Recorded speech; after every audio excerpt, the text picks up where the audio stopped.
Indonesia sedang berada di persimpangan sejarah. Di saat dunia bergerak cepat meninggalkan energi fosil dan berlomba membangun masa depan berbasis energi bersih, Indonesia akhirnya mengambil langkah yang selama puluhan tahun hanya menjadi wacana, memasuki era energi nuklir. Keputusan ini bukan sekadar proyek teknis atau pembangunan pembangkit listrik biasa. Ini adalah langkah strategis yang akan menentukan arah ekonomi, posisi geopolitik, dan nasib generasi Indonesia di masa depan. Untuk pertama kalinya dalam sejarah Republik ini, seorang presiden Indonesia menyatakan secara terbuka bahwa bangsa ini harus berani masuk ke dunia energi nuklir. Presiden itu adalah Prabowo Subianto. Sejak awal pemerintahannya, Prabowo menunjukkan satu hal yang konsisten. Ia bukan pemimpin yang memilih jalan aman. Ia tidak berdiri di tengah untuk sekadar menyenangkan semua pihak. Setelah memperkuat sektor pertahanan, memperluas diplomasi global, dan mendorong industrialisasi nasional, kini ia menempatkan energi sebagai fondasi kekuatan baru Indonesia. Karena satu hal yang tidak bisa dibantah, tanpa energi yang kuat, tidak akan ada industri besar. Tanpa energi yang stabil, tidak akan ada teknologi maju, dan tanpa energi yang cukup, sebuah negara tidak akan pernah benar-benar berdaulat. Disinilah proyek pembangkit listrik tenaga nuklir PLTN menemukan maknanya.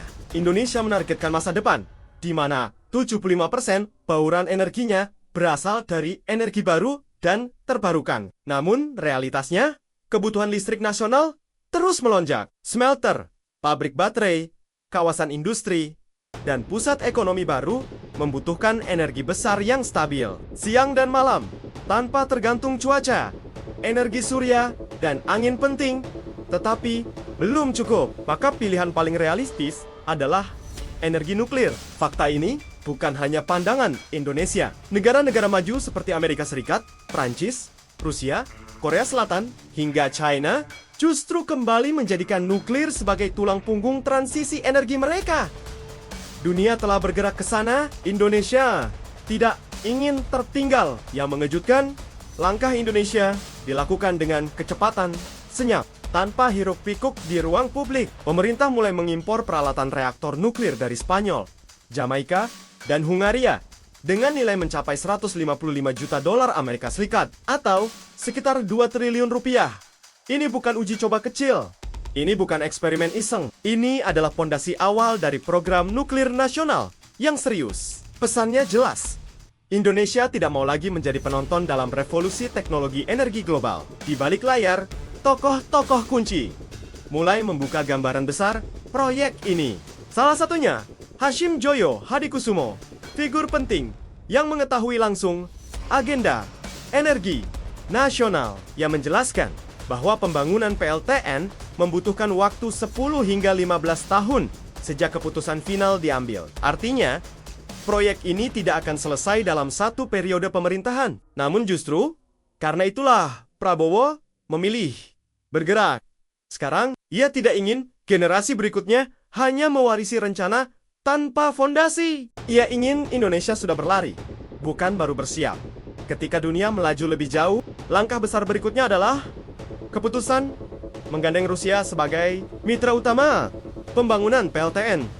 Rusia bukan pemain sembarangan. Negara ini memiliki pengalaman panjang dalam membangun reaktor nuklir kelas dunia, termasuk teknologi Small Modular Reactor SMR yang lebih efisien dan aman. Dalam pertemuan diplomatik peringatan 75 tahun hubungan Indonesia-Rusia, Prabowo secara terbuka menyatakan bahwa kerjasama nuklir akan diperluas.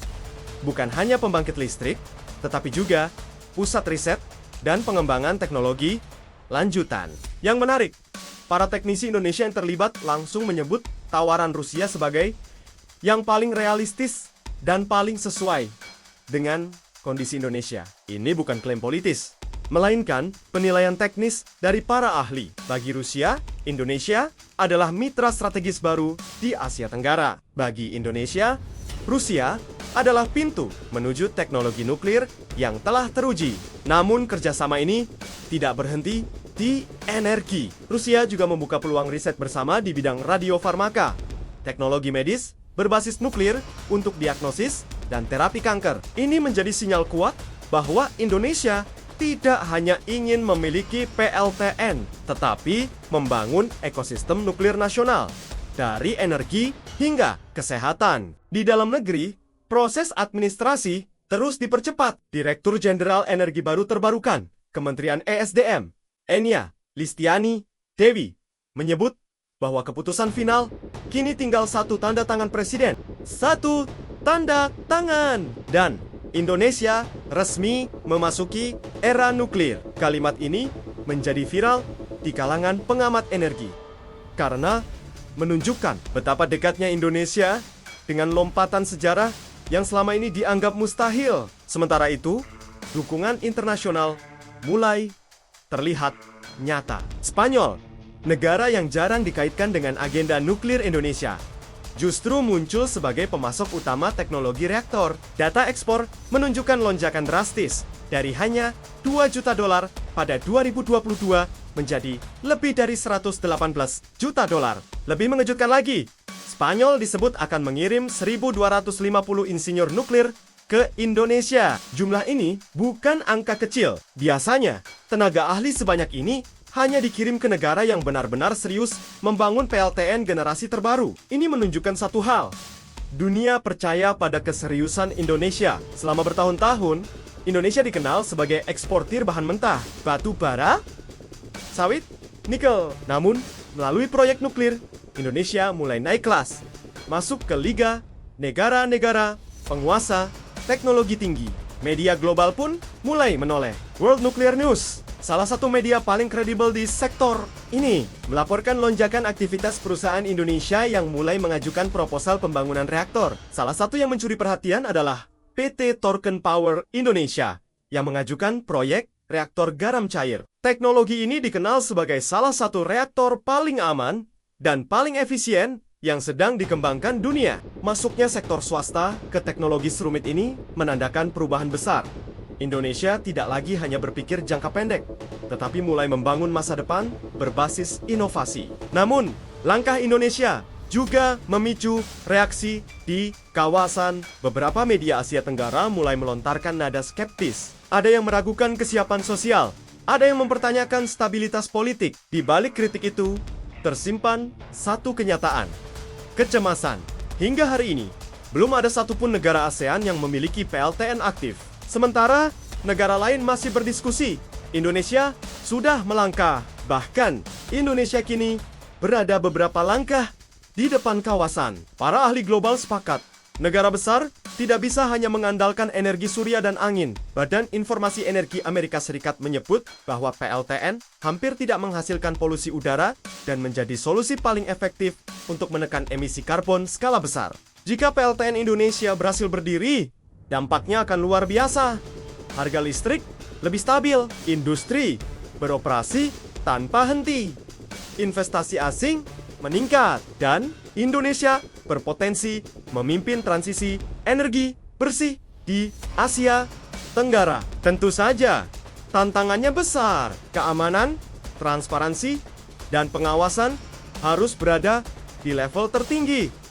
Kesalahan kecil bisa berdampak besar. Karena itu, proyek ini menuntut kedewasaan institusi dan komitmen jangka panjang. Namun, jika berhasil, Indonesia bukan hanya memiliki PLTN, tetapi juga reputasi global sebagai negara yang mampu mengelola teknologi nuklir secara profesional. Bagi Prabowo, proyek ini lebih dari sekadar energi.